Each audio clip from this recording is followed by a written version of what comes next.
Hello, everybody. I'm Alane Freund with Are You Highly Sensitive here with my new friend and colleague, Linda Graham. Welcome, Linda. I'm so glad you're here.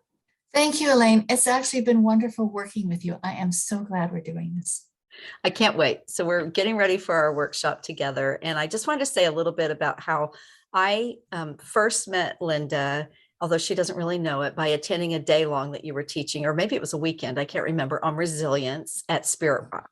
Mhm. And I was just so impacted by your work. And ever since then, I've been thinking, sort of stalking you. And I've been on your I've been on your mailing list and I get your wonderful newsletters. I tell all my clients definitely signed up for Linda Graham's newsletters because there's always such great content. And I refer to your book all the time. And so I have been, watching for these years and thinking, I don't know, I really would love to work with Linda because her stuff, what she's presenting and talking about is so perfect for highly sensitive people, but she's not mentioning it. So I finally screwed up my courage and reached out to you.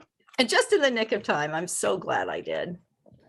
I'm so glad you did too. When I teach at Spirit Rock, I teach mindfulness and self-compassion as ways that we can hold any of our experience at all.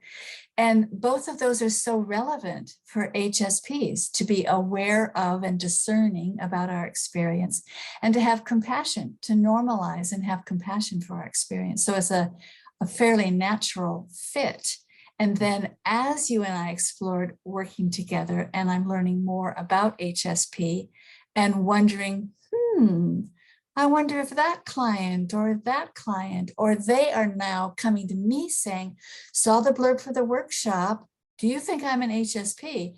So I think being more aware of and promoting awareness of HSP is just really a wonderful thing to do. I totally agree. And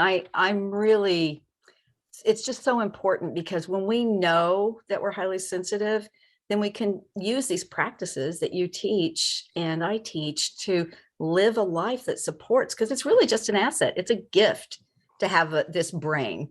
Sometimes it just doesn't feel that way. And what I teach about resilience is the practices and the tools that we use can help us cope with and thrive in the face of any adversity, and whether that's traits or whether that's losing a job or whether that's climate change. I mean, the resilience helps us cope with anything that's difficult and actually turning it into a learning opportunity, actually developing a growth mindset or a resilience mindset. So HSPs can learn a lot about how they craft a life that works for them, and they're learning they can learn. So that's part of the resilience too. So important. And I'm glad we're doing this. This will be available, forever, this workshop. And I think it will be amazing. And when we do it live, we're taking questions and giving answers.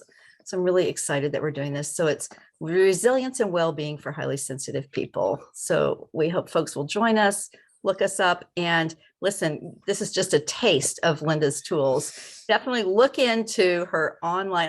I have to promote you just for a little bit, because now Linda has an online course to go along with her book, a companion to the book. It's called Resilience 2.0. So check it out and we'll see you soon. Thanks, Linda. Thank you, Elaine.